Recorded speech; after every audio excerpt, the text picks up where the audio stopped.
আমাদেরকে আল্লাহ পাক এই রমজানের রোজা দিয়েছেন শুধু উপবাস থাকার জন্য নয়, এই রমজান থেকে আমাদেরকে অনেক কিছু শিক্ষার আছে। সিয়ামের অর্থ হলো জ্বালিয়ে দেওয়া, পুড়িয়ে দেওয়া, আত্মসংযমী হওয়া। কি জ্বালিয়ে দেওয়া, কি পুড়িয়ে দেওয়া? জ্বালিয়ে দেওয়ার অর্থ হলো আমাদের মনের মধ্যে যত প্রকারের অহংকার আছে, হিংসা আছে, লোভ আছে, রিয়া আছে, যত প্রকারের অশ্লীল কাজ আছে, সমস্ত কাজকে আমাদের অন্তর থেকে, আমাদের দিল থেকে, আমাদের মন থেকে এটাকে দূরে সরিয়ে দেওয়া, এটার থেকে আমাদের সবাইকে বাঁচা। অর্থাৎ এমনভাবে এটাকে দূরে সরিয়ে দেওয়া, আগুনের মধ্যে যেমন যেই কোনো জিনিস রাখলে একেবারে পুড়ে চারকার হয়ে যায়, কোনো চিহ্নই থাকে না, সেজন্য আমাদেরকেও বলছে যে সিয়াম মানে জ্বালিয়ে দেওয়া, অন্তর থেকে যা আছে গুনাহ, ময়লা, অশ্লীল খারাপ কাজ, হিংসা, অহংকার, লোভ, সব কিছুর থেকে মুক্ত থাকার নাম হচ্ছে সিয়াম। বলেন সুবহানাল্লাহ। আত্মসংযমী হওয়া, নিজেকে বিনয়ী হওয়া, বিনয়ী রাখা, নম্রতা, ভদ্রতা শিক্ষা আমাদেরকে এই রোজা এটাই আমাদেরকে উপহার দেয়। আমরা যুগের পর যুগ, বছরের পর বছর আমরা যে মাহে রমজানের আমরা রোজা রাখছি, আদৌ কি আমরা কি শিক্ষা নিতে পারছি? আল্লাহ বলছেন লাআল্লাকুম তাত্তাকুন, যেন তোমরা ফরজগারি হতে পারো, তাকওয়াবান হতে পারো, যেন তোমরা মুত্তাকি হতে পারো। এই জন্য তোমাদের উপর আমি রোজা ফরজ করে দিয়েছি। তো এই রোজা আমরা রাখলে এই রোজার মাধ্যমে অনেক ফজিলত আছে। আমরা যে রোজা রাখছি, আল্লাহ পাক আমাদেরকে অনেক অনেক ফজিলত দান করবেন। আল্লাহ বলছেন আন আবি হুরায়রা রাদিয়াল্লাহু তাআলা আনহু قال قال رسول الله صلى الله عليه وسلم كل عمل ابن آدم يضاعف الحسنة بعشر أمثالها إلى 700 ضعف। আল্লাহ বললেন প্রত্যেকটা বনি আদমকে তার আমলের জন্য 1 থেকে 10 গুণ বৃদ্ধি করা হয়, 1 থেকে 10 গুণ। কিন্তু রমজানের বিষয়টা সম্পূর্ণ ভিন্ন। আল্লাহ বললেন ইলা 700 দিফ। রমজান মাসের মধ্যে কেউ যদি আমল করে সেটা 10 গুণ থেকে 700 গুণ বাড়িয়ে দেবেন। সুবহানাল্লাহ। তাহলে 10 গুণ থেকে 700 গুণ আল্লাহ বৃদ্ধি করে দেন। আপনি যদি 1 টাকা দান করলেন, আল্লাহ পাক এখানে রমজান মাসে 700 গুণ পর্যন্ত আপনার এই দানের সওয়াবটা বৃদ্ধি করবে। সাহাবায়ে কেরাম জিজ্ঞেস করলো, ইয়া রাসূলুল্লাহ, ইয়া হাবিবাল্লাহ, তো রমজান মাসে 1 থেকে 700 গুণ পর্যন্ত একটা আমলের সওয়াব 700 পর্যন্ত বৃদ্ধি করে। রমজান মাসে যদি আমরা গুনাহ করি তাহলে এটার কয়টা গুনাহ হবে? আমার নবীজি বলছেন, ও আমার উম্মত সাহাবীরা শোনো, রমজান মাসে কেউ একটা গুনাহ করলে তার একটাই মাত্র গুনাহ লেখা হয়, আর যে ব্যক্তি একটা নেক আমল করে তার 700টা নেক আমল লেখা হয়। বলেন সুবহানাল্লাহ। এই যে সুযোগটা দিয়েছে, সওয়াবের ক্ষেত্রে আল্লাহ পাক আমাদের উপর দয়া করেছেন এবং গুনার ক্ষেত্রে দয়া করে আমাদেরকে 1 থেকে 700 গুণ করেন না, আমাদের জন্য একটাই মাত্র করেছেন। তারপরে আমরা যখন রোজা রাখি, রোজা রাখার মধ্যে আমার আল্লাহ রোজা রাখার আমার নবীজি দুইটা আনন্দের কথা, গুণের কথা বলেছেন রোজাদারের। লিসসাইমি ফারহাতান, রোজাদারের জন্য দুইটা আনন্দ খুশি রয়েছে, দুইটা মজা রয়েছে। একটা হচ্ছে ফারহাতান ইনদা ফিত্রিহি, যখন সারাদিন সে রোজা রাখে, রোজা রাখার পরে যখন ইফতারের পূর্ব মুহূর্তে সে ইফতার নিয়ে বসে এবং আল্লাহর দরবারে দোয়া করে, এই ইফতারের মুহূর্তটা রোজাদারের জন্য একটা আনন্দের বিষয়। বলেন সুবহানাল্লাহ। ওয়া ফারহাতুন ইনদা লিকাই রাব্বিহি, দ্বিতীয় নাম্বার আনন্দ, দ্বিতীয় নাম্বার খুশি হচ্ছে রোজাদারের জন্য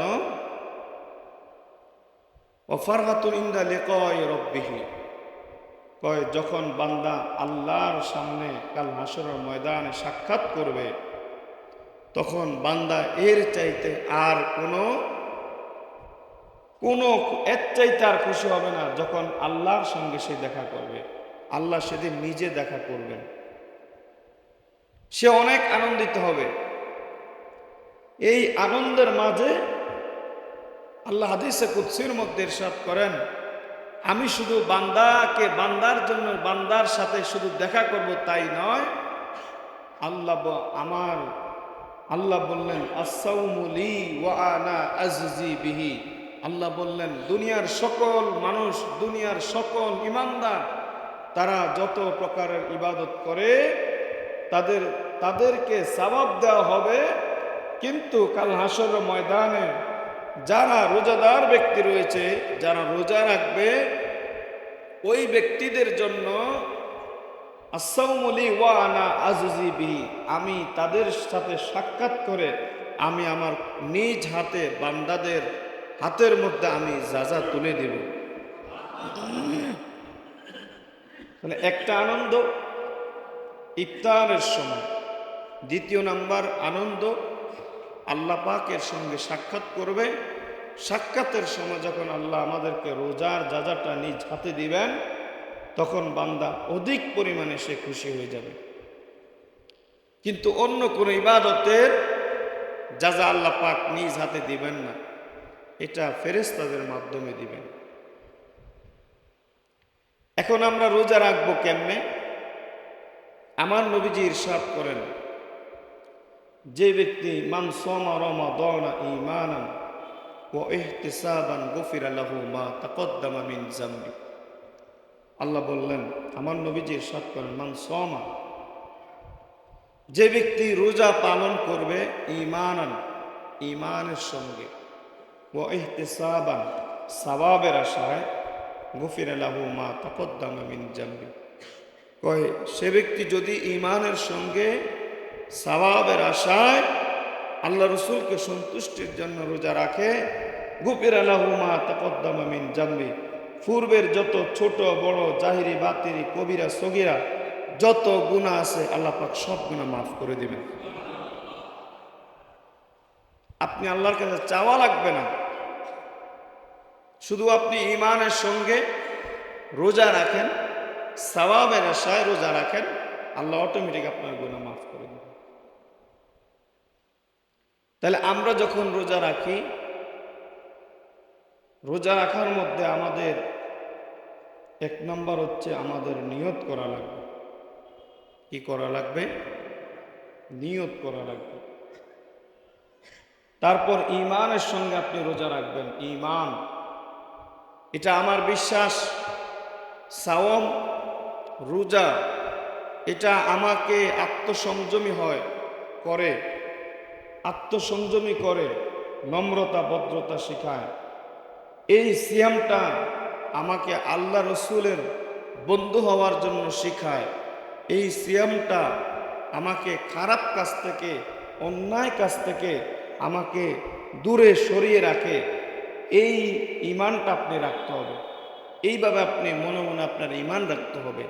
তারপরে আপনি দ্বিতীয় নাম্বার, যে আমি রোজা রাখলে আল্লাহ পাক আমার উপর সওয়াব দিবেন, নেকি দিবেন এবং পরকালে যাজা দিবেন, এই নিয়ত করলে এই আশা করে যদি আপনি রোজা রাখেন, আল্লাহ পাক আপনার সমস্ত গুনাহ অটোমেটিক ক্ষমা করে দিবে।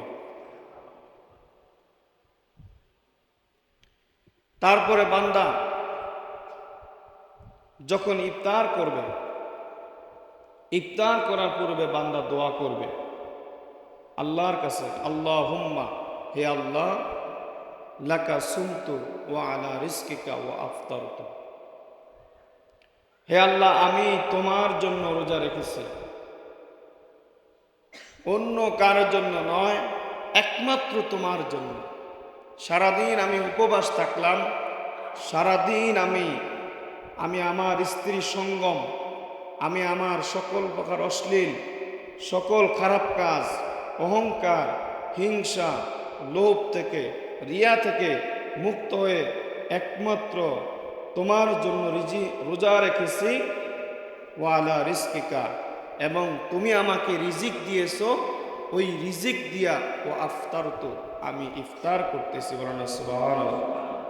আল্লাহ কো বান্দা তুমি দোয়া করেছো, আমি তোমাকে রিজিক দিয়েছি, আমার জন্য করেছো, আমি আল্লাহ তোমার রোজাকে আমি কবুল করে নিলাম, বিনিময়ে রোজার যা সওয়াব আছে, ফজিলত আছে, সব কিছু আমি আল্লাহ তোমার নেক আমলের মধ্যে দিয়ে দিলাম।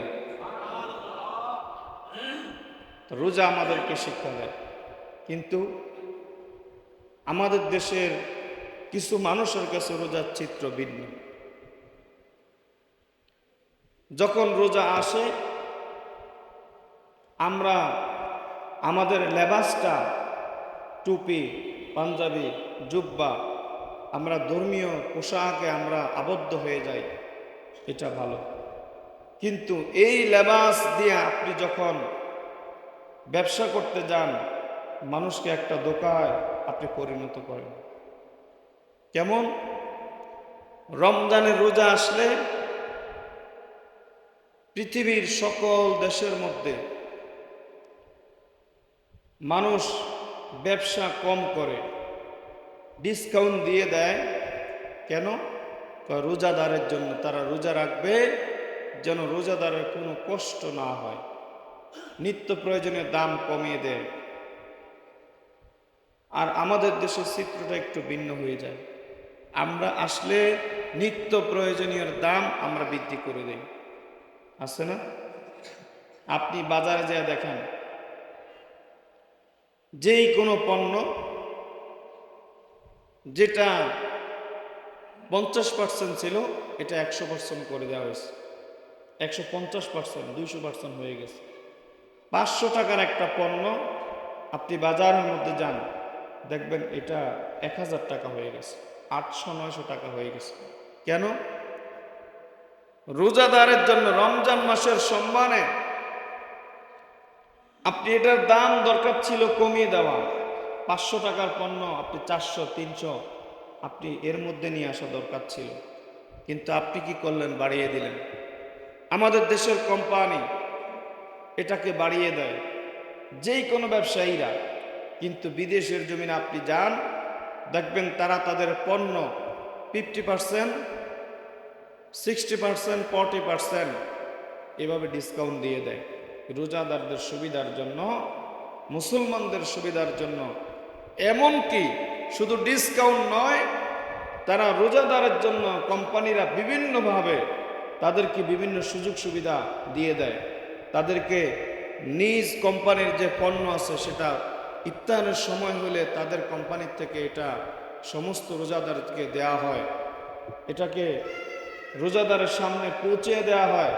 রোজাদার সারাদিন রোজা রাখবে, বিকেলবেলা যখন আসবে, যখন ইফতার কিনতে যাবে, তখন আর তার ইফতার কেনার প্রয়োজন হয় না। কোম্পানিরাই তাদের হাতে হাতে, রোজাদার মসজিদে আছে, রোজাদার খানকায় আছে, আরাফার ময়দানে আছে, মসজিদে হারামে আছে, মদিনায় আছে, মসজিদে নববীর মধ্যে আছে, যেখানে আছে সেখানের মধ্যে কোম্পানিরা তাদের ইফতার পৌঁছে দেয়। বলেন সুবহানাল্লাহ। তো এটা তারা ইহসান করে। কেন?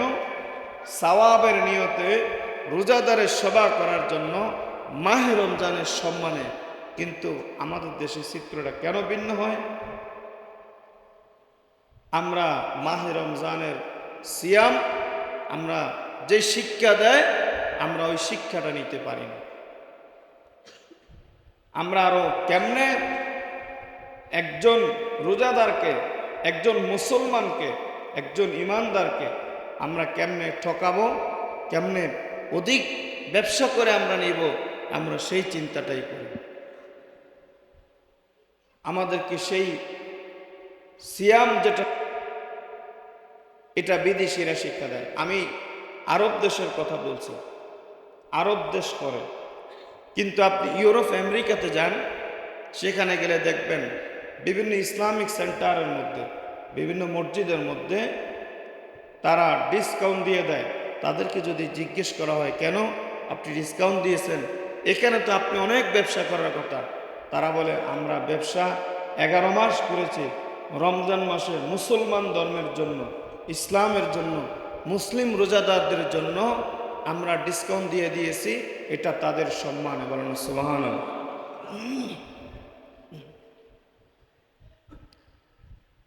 এই যে তারা আমাদের জন্য একটা এহসান করে, আমাদের রমজানকে তারা সম্মান করে, কিন্তু আমরা নিজেরাই নিজেদের থেকে আমরা সরতে পারি না। তারপরে রমজান মাস আসলে আমার রাসূলে পাক ইরশাদ করেছেন, হে মুসলমানরা, তোমরা রমজান মাস আসলে তোমরা বেশি বেশি কোরআন তেলাওয়াত করো। কেন? শাহরু রমাদানাল্লাযী উনজিলা ফীহিল কোরআন, এই রমজান মাসের মধ্যে আল্লাহ পাক কোরআনে কারীম নাজিল করেছেন। যদি তুমি কোরআন শরীফ তেলাওয়াত করো, কেউ যদি একটা হরফ তেলাওয়াত করে, আল্লাহ পাক অন্য রমজান ছাড়া অন্য সময়ের মধ্যে 10টা নেকি দান করে। আপনি যদি পড়লেন আলিফ লাম মিম, কয়টা হরফ হইল? 3টা। 3 10 30। কিন্তু আমার আল্লাহ বলছেন ইলা সাবঈ মিআতে দিয়াফিন, কেউ যদি রমজান মাসে একটা হরফ পাঠ করে, যেমন সে পড়ল আলিফ, আল্লাহ রসুল বললেন সে পড়ছে একটা হরফ, আল্লাহ পাক তাকে 10 গুণ থেকে 700 গুণ পর্যন্ত বৃদ্ধি করে দেন। তাই আপনি পড়লেন আলিফ লাম মিম, কয়টা হরফ হলো? তাহলে 3 7 2100 নেকি আপনার আমল নামার মধ্যে লেখা হলো। এই জন্য আমার রসুল বলছেন তোমরা এই মাসের মধ্যে বেশি বেশি কোরআন তেলাওয়াত করো।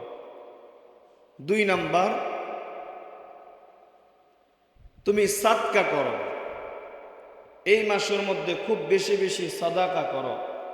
কারণ সাহাবায়ে কেরাম যখন মাহে রমজান মাস আসতো, মাহে রমজান মাসের মধ্যে সাহাবায়ে কেরাম খুব বেশি বেশি দান করা শুরু করতেন। আমার রসুল বলল, আমার সাহাবীরা, রমজান মাস আসলে তোমরা বেশি বেশি দান করো কেন?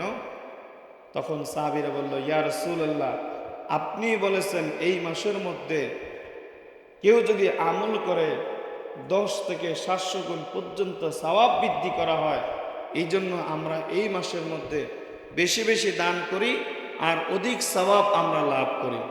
সুবহানাল্লাহ বলেন। তাহলে আমরা এই মাসের মধ্যে শুধু যে রোজা রাখবো তা নয়, এই মাসের মধ্যে আরো আমল করার সুযোগ আছে। কেমন? আপনি যখন অন্য সময় এশার নামাজ পড়ে বা 10টা 11টার মধ্যে আপনি ঘুমিয়ে পড়েন বা 12টার মধ্যে ঘুমিয়ে পড়েন, আপনি উঠেন কিন্তু ফজরের আগে।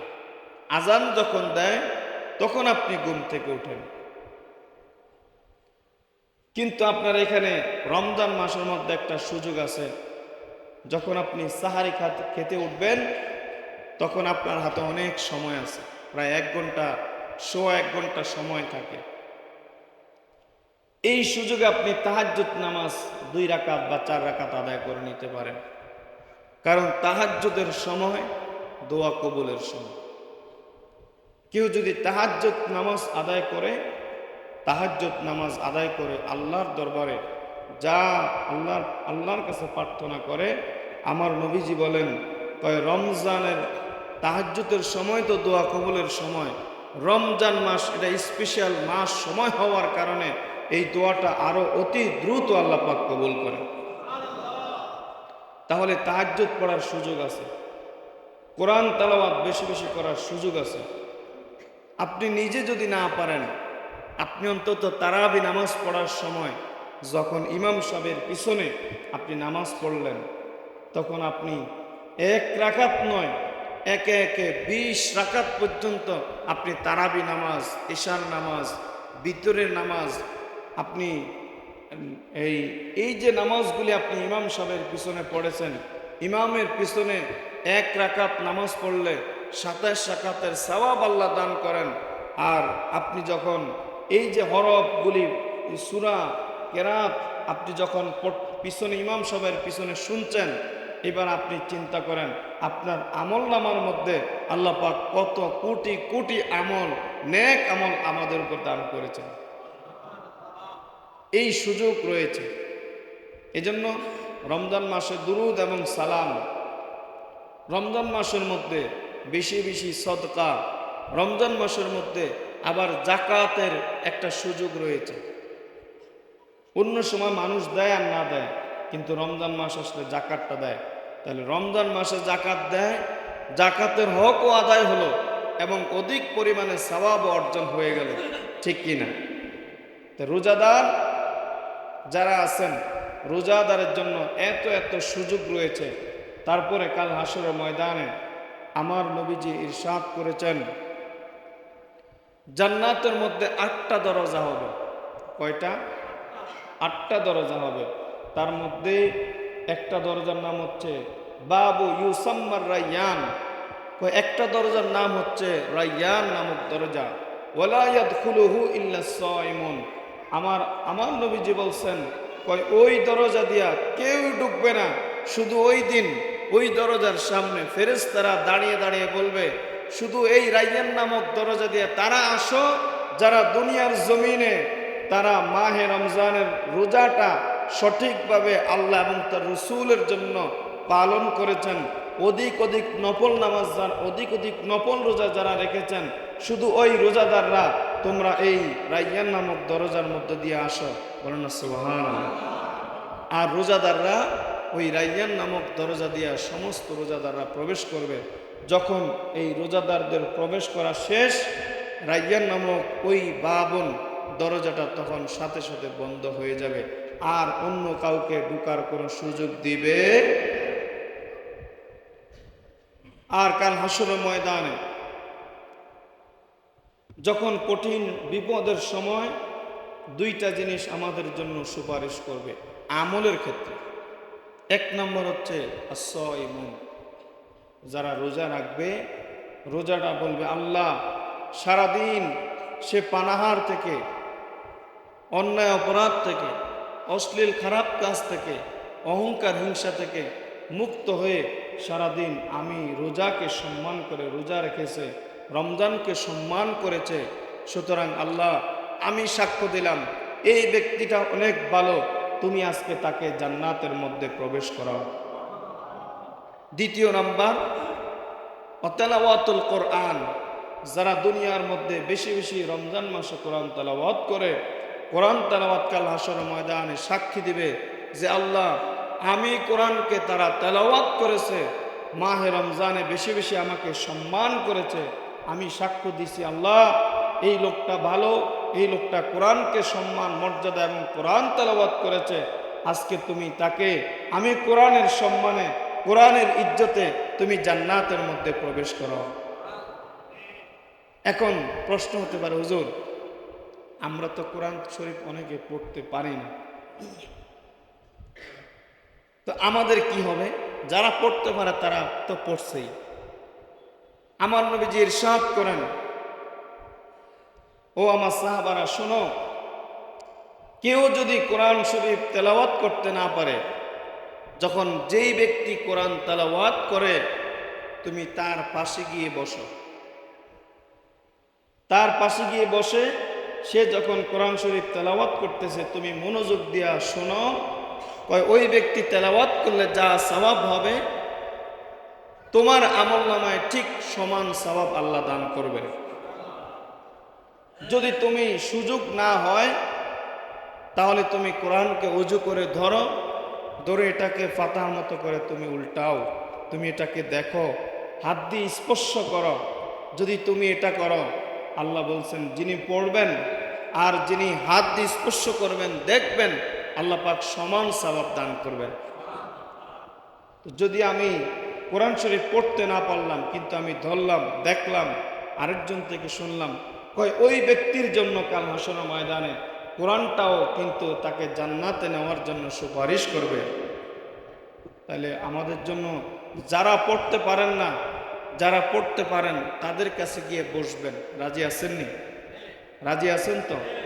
তাহলে রোজা আমাদেরকে শিক্ষা দেয় অহংকার, হিংসা, লোভ, অশ্লীল খারাপ কাজ থেকে বিরত থাকার জন্য, এমনকি আত্মসংযমী হওয়া আমাদের জন্য, লোভ এবং মানুষকে ঠকানো যেন আমাদের উদ্দেশ্য না হয়।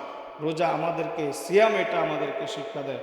যারা ব্যবসায়ী ভাইরা আছেন, মাহে রমজানের সম্মানে সমস্ত সিন্ডিকেট, সমস্ত প্রতারণা, ওজনে কম দেওয়া, অধিক হারে দাম বৃদ্ধি করা, এগুলো বন্ধ করে দেবেন। এগুলি বন্ধ করে দিয়ে চেষ্টা করবেন সীমিত আকারে মাহে রমজানে রোজাদার থেকে ব্যবসা করার জন্য, এই সীমিত ব্যবসার মাধ্যমে তাদের সেবা করার জন্য। যদি আপনার ব্যবসাটা রোজাদারকে সেবার উদ্দেশ্য হয়, ওই মাহে রমজানে যেই ব্যক্তি রোজা রাখলো, আপনি সেবা করলেন, বিনিময়ে ওই রোজাদারের সমান সওয়াব ব্যবসায়ী আপনার আমল নামার মধ্যে দিবে। এই জন্য যারা ব্যবসা আছেন, ব্যবসা শুধু খালি পণ্য না, আপনি গাড়ির কথা বলেন, যারা পরিবহন ব্যবসা আছে তাদের ক্ষেত্রে তো একই অবস্থা। করেন আপনি একটু কম নেন, চেষ্টা করেন, অথবা সমান নেন, কিন্তু আপনি যদি রমজান মাসে ঈদের সময় আসলে আপনি কি করলেন, 300 টাকার ভাড়া আপনি এটা 500 টাকা করে দিলেন, এটা হলো? এটা সম্পূর্ণ বেআইনি হয়ে গেল। এটা ইসলামের দৃষ্টিতে নির্দিষ্ট ভাড়া থেকে আপনি যদি বাড়তি কারোর উপর জোর করে নেন, এটা ইসলামে অনুমোদন করে না, এটা ইসলামে নিষেধ রয়েছে। এই জন্য পরিবহন ব্যবসা যারা রয়েছেন, ব্যবসায়ী যারা আছেন, তারাও কিন্তু আপনার কর্মচারীকে, আপনার হেল্পারকে, কন্ট্রাক্টরকে, আপনার ম্যানেজারকে আপনি এটা বলে দিবেন যে অন্য সময় যা বাড়া এখনও তা বাড়া, এটা নিবে, বাড়তি বাড়া নেওয়ার চিন্তা করবেন না। রাজি আছেননি? ব্যবসার ক্ষেত্রে যেই কোনো ব্যবসা হোক, আমরা যেন রোজাদারকে, মুসলমানদেরকে, মানুষদেরকে যেন কোনো হয়রানি আমরা না করি। আল্লাহ পাক আমাদের সবাইকে কবুল করে, সকলে বলি আমিন। যারা সুন্নত পড়েন নাই, সাদাকাত সুন্নত নামাজ আদায় করে নেন।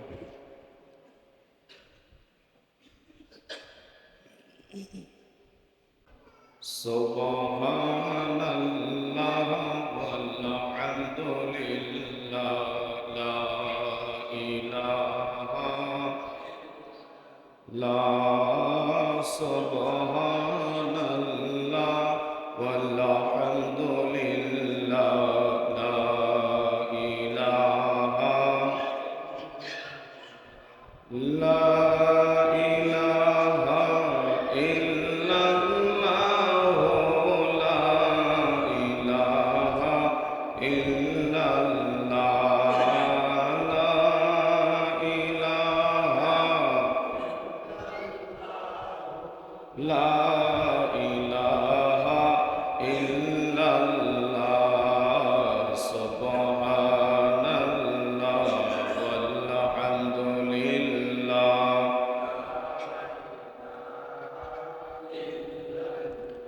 ও লা ইলাহা ইল্লা, ও লা ইলাহা,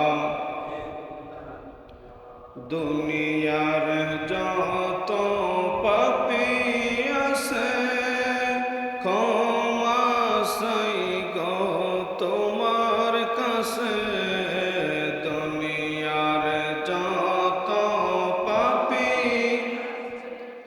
ক্ষমা চাই গো তোমার কাছে, আমরা বসে আছি ক্ষমার সে, আমরা বসে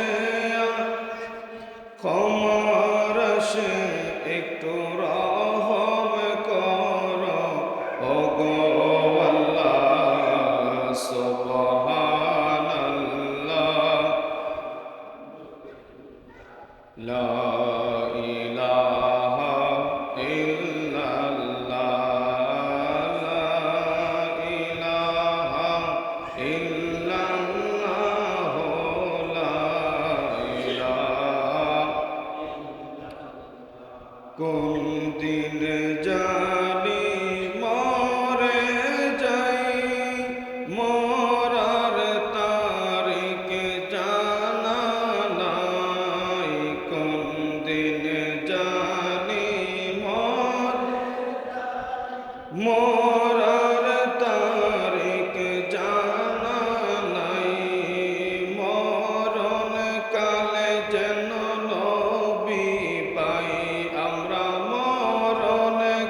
একটু রহম করো ওগো মওলা সুবহানাল্লাহ লা ইলাহা ইল্লাল্লাহ লা ইলাহা ইল্লাল্লাহ লা ইলাহা আমার মতো অপরাধী মিজানেতে রাখো যদি আমার মতো মিজানেতে রাখো যদি আমার নবী বিনে নাই রে গতি আমার নবী একটু রহম করো ওগো আল্লাহ সুবহানাল্লাহ লা ইলাহা ইল্লাল্লাহ